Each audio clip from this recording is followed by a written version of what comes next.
9 anni fa la strage di Lampedusa, oggi è la giornata nazionale della memoria e dell'accoglienza. Sindaco di Priolo arrestato per concussione, 41enne di Canicattì picchiato e rapinato in casa sua, 5 proiettili e una lettera intimidatoria recapitati a un 45enne di Licata. Sciopero nazionale sit-in dei Vigili del Fuoco davanti alla sede centrale di Catania. Il velista agrigentino Andrea Barbera sul podio della RAR, basket a 2 la Fortitudo perde la prima di campionato contro Trapani, calcio eccellenza all'Acragas pareggia, Serie D Licata perde.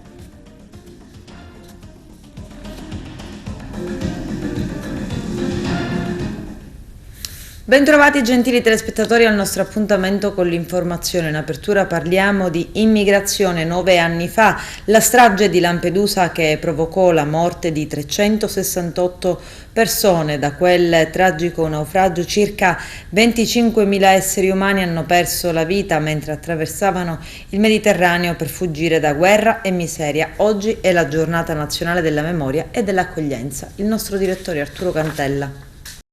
In piazza Castello, all'area di Lampedusa che si affaccia sul molo della Madonnina, stamani è stata invasa da migliaia di studenti provenienti da tutta Europa. È partita così la marcia alla presenza del Presidente della Camera, onorevole Roberto Fico, indetta per non dimenticare i 368 morti accertati e circa 20 dispersi nel naufragio del 3 ottobre del 2013 che porterà al luogo simbolo della memoria, Porta d'Europa, dove furono 155 sopravvissuti. A distanza di 9 anni si continua a morire nel Mediterraneo centrale e orientale, lungo la rotta atlantica e balcanica, nel canale della Manica e lungo i confini tra Polonia e Bielorussia. Dal 2013 oltre 24.000 persone hanno perso la vita non solo nel Mediterraneo. I morti delle migrazioni spesso non hanno nome, non hanno volto, non hanno una storia, corpi sepolti senza identità, vittime senza un nome, persone a cui è stato negato il futuro. Il Comitato del 3 ottobre chiede alle istituzioni europee che la data appunto del 3 ottobre diventi giornata europea della memoria e dell'accoglienza, come ha affermato stamani nel corso delle manifestazioni il presidente del comitato Terek Bran. Per noi del comitato il 3 ottobre resta una data che ci ricorda il salvataggio di vite umane, si debba sempre restare la priorità numero 1 e come questa responsabilità debba essere condivisa da tutti gli Stati membri dell'Unione Europea, aggiunge Bran. La proposta di legge per l'istituzione del 3 ottobre quale giornata europea della memoria e dell'accoglienza è stata sottoscritta tra gli altri dal Comune di Lampedusa e Linosa, da Medici Senza Frontiere, da Festival Diversity, da Unire. Siamo qui per ricordare le vittime del 3 ottobre del 2013, vittime che rimarranno scolpite su questa roccia. Cercavano un futuro e si sono scagliati qua. Dobbiamo cambiare politiche migratorie, lo Stato deve essere per forza comunità. Abbiamo aderito alla comunità europea per condividere la sovranità e l'Europa deve capire per gestire i flussi migratori, per andare a parlare con gli altri paesi, un'Europa che deve aiutare e non pensare ai blocchi navali. Questo quanto affermato a Lampedusa dal Presidente della Camera dei Deputati, onorevole Roberto Fico, al termine della marcia in ricordo delle vittime del naufragio del 3 ottobre del 2013. Crede, continua Fico, che le strade siano state tracciate, vanno solo percorse, come questi naufraghi che cercano di riprendere in mano le proprie vite. Sono stati poi letti i nomi dei 368 morti, quindi gli studenti superstiti ai naufragi del 3 e 11 novembre 2013 hanno gettato i fiori, le margherite nella maggior parte dei casi in mari dalla scogliera della Porta d'Europa di Lampedusa. Si è conclusa così la prima parte della cerimonia che ha commosso tutti i partecipanti. Adesso gli stessi della manifestazione si imbarcheranno sulle motovedette della Capitaneria e della Guardia di Finanza, raggiungendo il punto esatto del naufragio dove vennero gettate in mare le corone di fiori. Il sindaco di Priolo, Pippo Gianni, è stato arrestato dalla polizia di Siracusa con l'accusa di concussione. Il primo cittadino, 77 anni, è coinvolto in un'inchiesta coordinata dai magistrati della procura Aretusea per una serie di concussioni, fanno sapere dal Palazzo di Giustizia. Gianni come disposto dall'autorità giudiziaria e agli arresti domiciliari. Preso a pugni in faccia e rapinato del cellulare e portafogli mentre stava effettuando faccende domestiche in casa, accaduto a Canicattì, dove un 41enne del posto è rimasto ferito in seguito a una vera e propria aggressione con annessa rapina. L'uomo era all'interno del suo appartamento quando improvvisamente si è trovato faccia a faccia con un malvivente. Quest'ultimo, dopo averlo preso a pugni, gli ha sottratto il cellulare e il portafogli. Il 41enne, stordito, ha riportato vari traumi ed è stato trasferito in ospedale, ma le sue condizioni non sono gravi. Al via le indagini dei poliziotti del commissariato di Canicattì per risalire all'identità del rapinatore. Una busta contenente 5 proiettili calibro 38 e una lettera con gravi minacce di morte è stata trovata davanti l'ingresso dell'abitazione di un 45enne di Licata, dipendente di una ditta che commercializza pezzi di ricambio per automobili. A fare la scoperta è stato l'uomo che, preoccupato, ha denunciato l'accaduto ai poliziotti del locale commissariato. La lettera era gravida di minacce: ti do un mese per andare via, sei morto. Queste le parole. Al via le indagini da parte degli agenti di polizia che come primo atto hanno raccolto la testimonianza del bersaglio dell'intimidazione. Si scava nel passato per capire la sussistenza di eventuali dissapori o conflitti.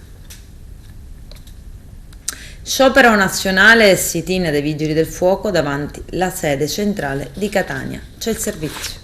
Giornata di sciopero oggi anche per la USB Vigili del Fuoco di Catania, contestualizzata in una giornata di sciopero nazionale, di mobilitazione nazionale, per chiedere maggiore attenzione a questo governo per una categoria che ormai è maltrattata da diversi anni. Il comando di Catania, come tutti sappiamo, è un comando che soffre cronicamente di una carenza di organico, di uomini appunto di qualificati, di mezzi, e che rispetto al resto d'Italia è un comando che è in maggiore sofferenza, quindi anche Catania oggi c'è. Sì, come diceva il collega San Filippo, oggi questo sciopero nazionale nasce anche dal fatto che i disastri ambientali ormai si susseguono quotidianamente e costantemente. Il Corpo Nazionale ha necessità di assumere e di avere mezzi all'avanguardia, perché le emergenze che si stanno abbattendo sul territorio, abbiamo visto ieri sul Palermitano e sul Trapanese, hanno esigenza di avere mezzi all'avanguardia per poter fronteggiare queste emergenze. Oltre a questo chiediamo che vengano recuperate le assunzioni post-Covid. Vogliamo a gran voce una tutela sanitaria e il riconoscimento delle malattie professionali. Vogliamo che il nuovo governo abbia più attenzione e rispetto verso un corpo nazionale che è martoriato e abbandonato da anni. Il Lions Club Valle dei Templi, ieri in occasione della festa dei nonni, ha fatto visita alla congregazione delle figlie di San Giuseppe di Agrigento per intrattenere gli ospiti soprattutto con canti tipici siciliani. Arturo Cantella.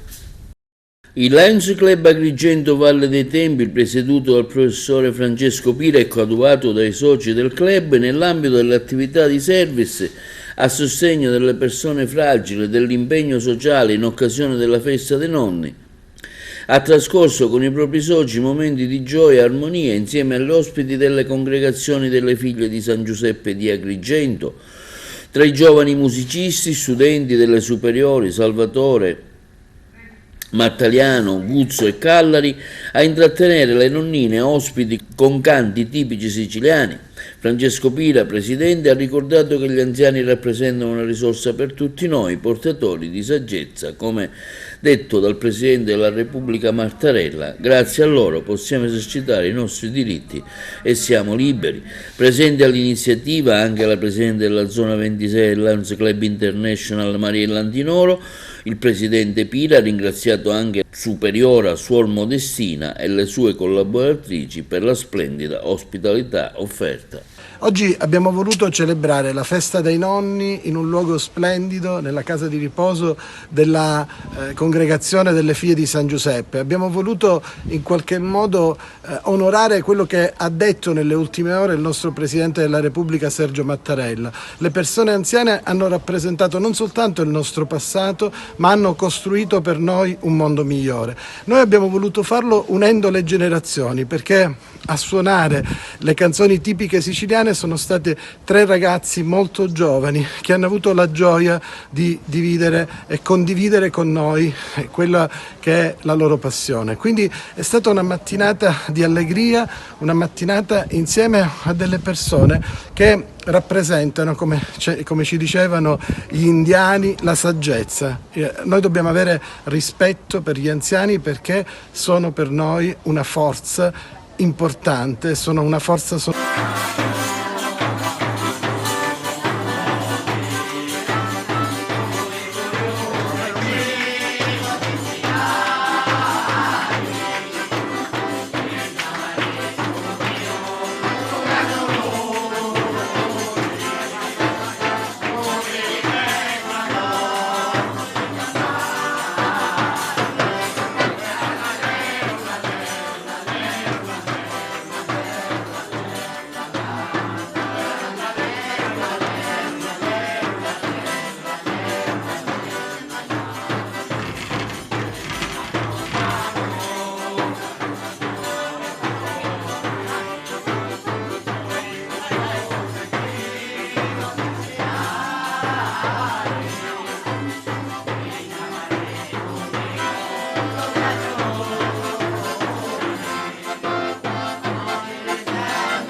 Segreto istruttorio e diritto di cronaca, questi temi al centro di un corso di formazione rivolto ai giornalisti. Lello Casesa. Nella cornice del complesso Badia di Canicattì si è svolto un corso di formazione dedicato ai giornalisti organizzato dall'Associazione Amici del Giudice Rosario Angelo Livatino, in collaborazione dell'Unione Cattolica della Stampa Italiana e dell'Ordine Regionale di Giornalisti di Sicilia. Segreto istruttorio e diritto di cronaca è stato il tema scelto dagli organizzatori, con la presenza tra gli altri del magistrato Gloria Andreoli, sostituto procuratore della Repubblica di Agrigento, di Don Giuseppe Livatino, già postulatore diocesano della causa Livatino. Presenti Salvatore Di Salvo, segretario nazionale dell'Unione Cattolica, ed Enzo Callo, Associazione Amici del Giudice. Un mazzo di fiori è stato deposto sulla tomba del giudice Livatino prima del corso di formazione da parte dell'Unione Cattolica e dell'Ordine dei Giornalisti di Sicilia, in presenza del sindaco di Canicattì Vincenzo Corbo. Nella relazione iniziale, Don Giuseppe Livatino, nipote del giudice assassinato dalla mafia il 21 settembre del 90 sul viadotto ad Agrigento, ha sviluppato il suo intervento rimarcando fortemente il tratto cristiano e civile nella missione del servizio svolto da magistrato. Gloria Andreoli, sostituto procuratore della Repubblica di Agrigento, ha sottolineato invece come il ruolo del magistrato va esercitato in nome del popolo italiano e che segreto istruttorio e diritto di cronaca sono 2 aspetti importanti della nostra democrazia nel rispetto assoluto della legge e della Costituzione. Il magistrato ha spiegato inoltre nel suo intervento il delicato compito di valutare e giudicare la legge, mentre spetta al giornalista cronista il compito di raccontare la realtà dei fatti attenendosi scrupolosamente alla legge in applicazione della riforma Cartabia, evitando il più possibile di trasformare il processo giudiziario in processo mediatico. I prodotti a marchio Diodoros, protagonisti di un evento a Casa San Filippo, sede del Parco Archeologico. Vediamo. Si è svolto a Casa Barbadoro l'ultimo evento dell'estate 2022 relativo alla promozione e valorizzazione dei beni culturali attraverso l'enogastronomia del marchio Diodoros prodotti nella Valle dei Templi.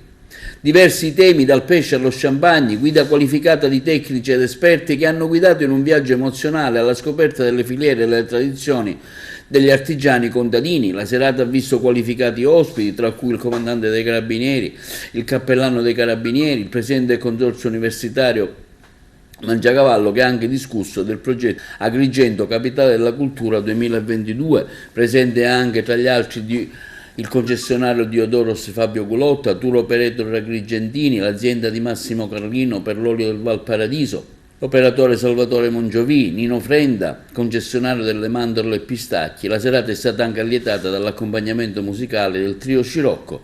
Sentiamo lo stesso direttore del parco Roberto Cerratta. Una lunga serie che è iniziata all'inizio dell'estate, oggi presentiamo proprio il progetto Diodoros e quello che sarà la sua abituale dimora, cioè Casa Barbadoro, che abbiamo restaurato. Il restauro è completato, siamo in fase di finitura dell'arredamento e questo sarà il posto dove non solo si conoscerà il progetto Diodoros, ma sarà il posto dove si conosceranno le buone politiche che riguardano il nostro patrimonio ambientale, le politiche che guardano alla biodiversità, che riguardano all'agricoltura biologica, le politiche che guardano a tutte le persone che agiscono ogni giorno con il proprio lavoro per far sì che questa parte importante della nostra terra e della nostra provincia di Agrigento, perché ricordo che il parco è un parco archeologico e paesaggistico, possa avere un aspetto ancora diverso, e noi abbiamo avuto la testimonianza e lo sappiamo che in questi anni il turismo enogastronomico è in forte ascesa e noi non vogliamo essere impreparati. Per questo abbiamo negli anni scorsi, a partire dal 2005, iniziato questo lungo progetto culturale che si chiama Diodoros. Tanti prodotti che questa sera si degusteranno. Sì, noi abbiamo iniziato con l'olio e il vino, poi man mano i prodotti e quindi le attività e le collaborazioni con chi gestisce i nostri terreni, perché da lì si parte, da un esproprio generalizzato a cui abbiamo dato una finalità culturale, quindi miele, capperi, confetture, marmellate, succhi, crema di mandorle, di pistacchio, il nostro pistacchio, che è anche DOP perché facciamo parte della DOP del Raffadali, crema di pistacchio sino allo zafferano. Insomma, quest'anno abbiamo per la prima volta fatto la mietitura perché abbiamo anche i nostri grani antichi e ci piace che questo nostro lavoro, ho fatto in collaborazione con i nostri concessionari che hanno ovviamente il ruolo principale della gestione intelligente e mirata di questi terreni, ci piace che questo progetto prenda.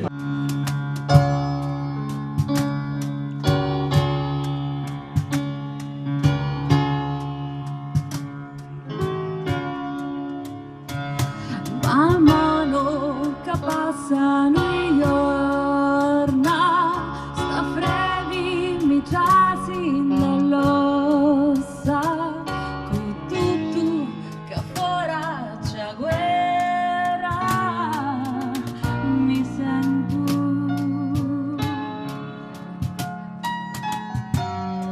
stranezza d'amori, l'amore.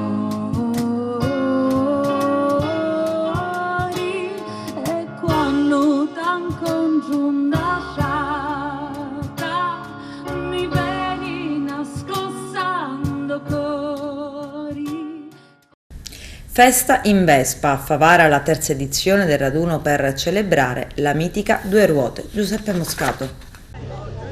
Non solo la classica fiera di ottobre, ma un intero mese dedicato a manifestazioni, eventi, incontri per, crediamo, far rinascere un po' Favara. Si parte proprio da oggi con questa splendida iniziativa del raduno delle Vespe, che hanno visto qui a Favara e poi in giro per diverse strade della provincia e non solo, almeno 100 appassionati della classica Due Ruote. Un appuntamento che apre, come dicevamo, questo mese di ottobre a Favara. Il sindaco Antonio Palumbo, oltre che amministratore e quindi organizzatore degli eventi, anche appassionato vespista. Sì, è una mia passione da sempre, non potevamo non aprire oggi con questo evento che è il primo del mese d'ottobre, con gli amici del club Pirandello, con gli amici del club di Canicattì abbiamo organizzato questa splendida giornata. Siamo partiti da Canicattì girando per Serra di Falco, Mondedoro, Mussumeli, abbiamo fatto una tappa obbligatoria alla Stella di Livatino ricordando il magistrato martire ucciso dalla mafia e stiamo venendo a Favara con una visita guidata al castello. Mai canzone più mitica è stata quella di Cesare Cremonini, che elogia il vostro due ruote, ovvero la Vespa. Cos'è? Un amore smisurato? Sì, infatti è un amore smisurato, la passione per la Vespa. La Vespa nasce nel 1946, dopodiché nel 1949, subito dopo, nascono i Vespa Club. Appunto questa associazione che annovera tutti gli appassionati vespisti. Adesso abbiamo festeggiato i 75 anni di questa associazione e praticamente il risultato è che praticamente la Vespa, che ha unito tante generazioni, si ritrova nell'accomunare la passione sia di persone anziane che di giovani, e questa è una cosa veramente, veramente interessante. E il risultato è quello che vedete qua in giro. Adesso tocca a noi, festeggiamo i 10 anni del Vespa Club Canicattì.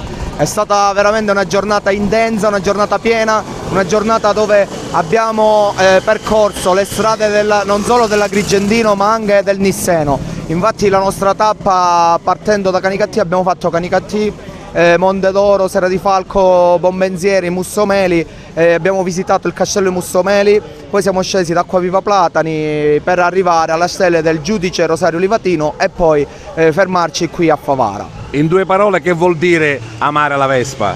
Amare la Vespa è una passione che non si può descrivere, si provano emozioni, sensazioni uniche. Il bello della Vespa è l'aggregazione, l'amicizia e la fratellanza.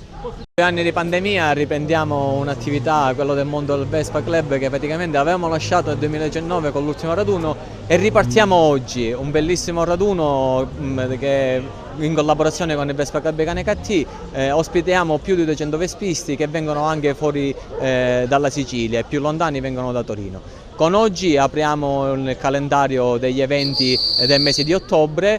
Domenica 2 ospiteremo il raduno provinciale degli arbitri organizzato dall'AIA di Agrigento, dove la mattina ci faranno una preparazione atletica a campo sportivo per poi continuare la parte teorica all'interno del Castello Chiaramontano.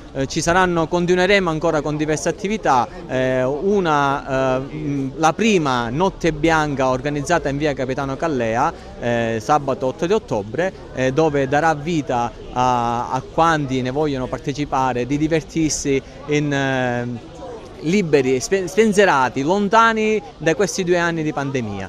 Continueremo il 16 di ottobre, domenica 16 di ottobre, con una raccolta di materiale scolastico in collaborazione con l'Aido da destinare alle famiglie bisognose della città, per poi riprendere la classica fiera di ottobre.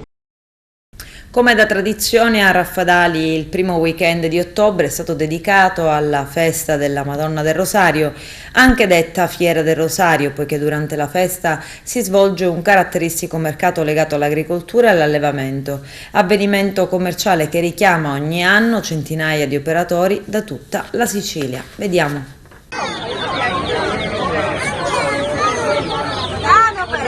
È una ricorrenza che ormai è centenaria e da sempre ha richiamato persone dei paesi vicini e anche persone che fanno tanta strada per venire a Raffadali, perché trovano ciò che cercano e quindi ne approfittano e vengono qui ad acquistare.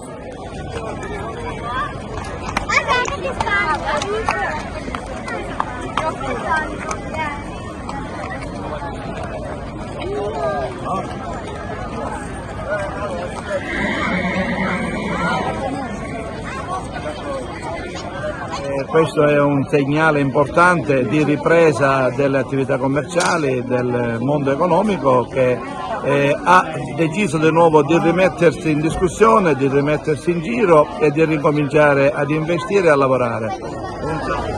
Compre, non fatto.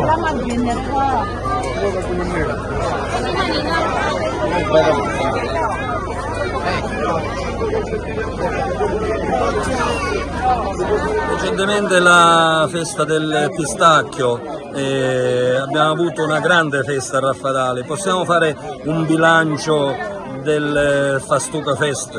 Abbiamo avuto oltre più di 40.000 visitatori e gli effetti del Covid ormai posso dirlo non negativi, quindi gli effetti non ci sono stati, non abbiamo un aumento del contagio nel nostro territorio.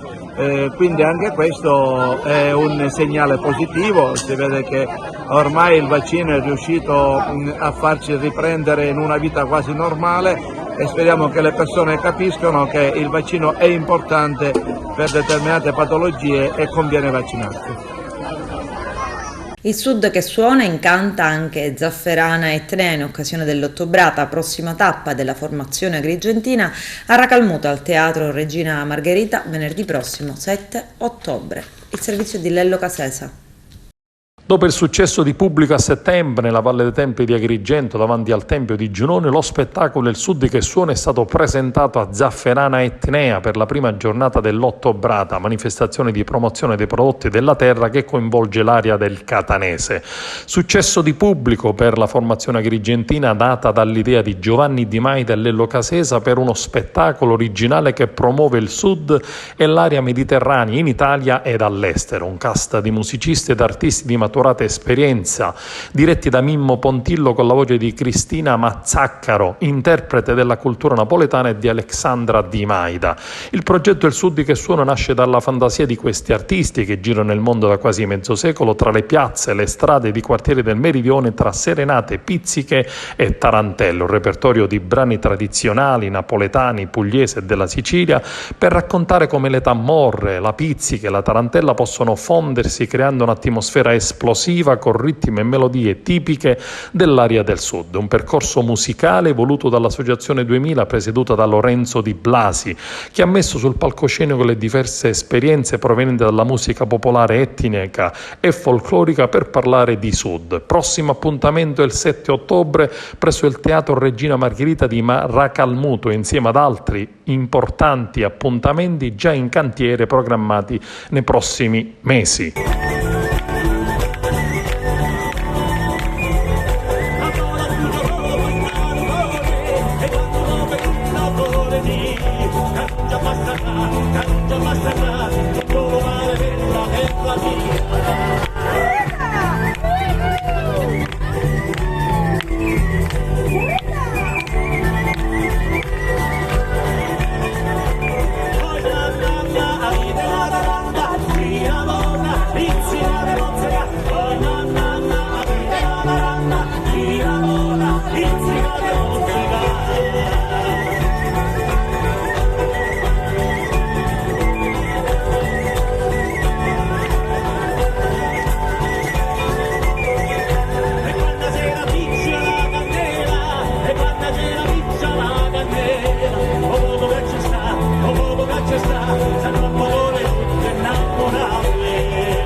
E andiamo a Santo Stefano di Camastra per parlare della crisi del settore della ceramica. Vediamo.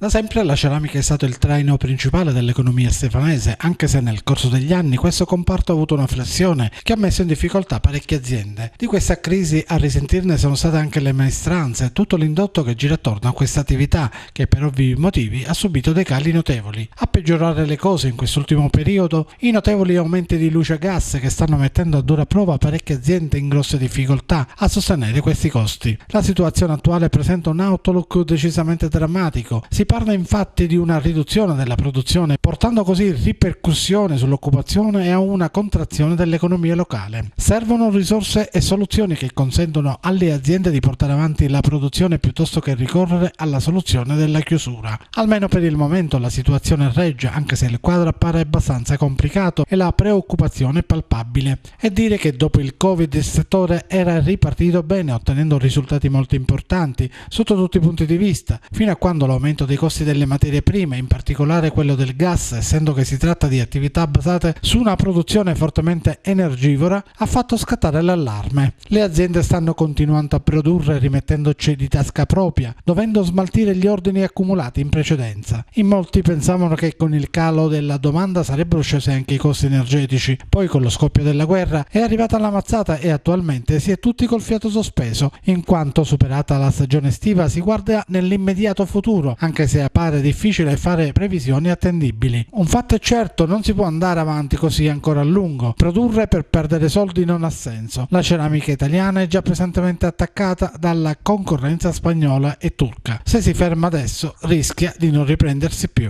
Sono tante. Noi siamo in difficoltà perché i nostri forni sono tutti elettrici, quindi per forza di cose lavoriamo con la corrente elettrica.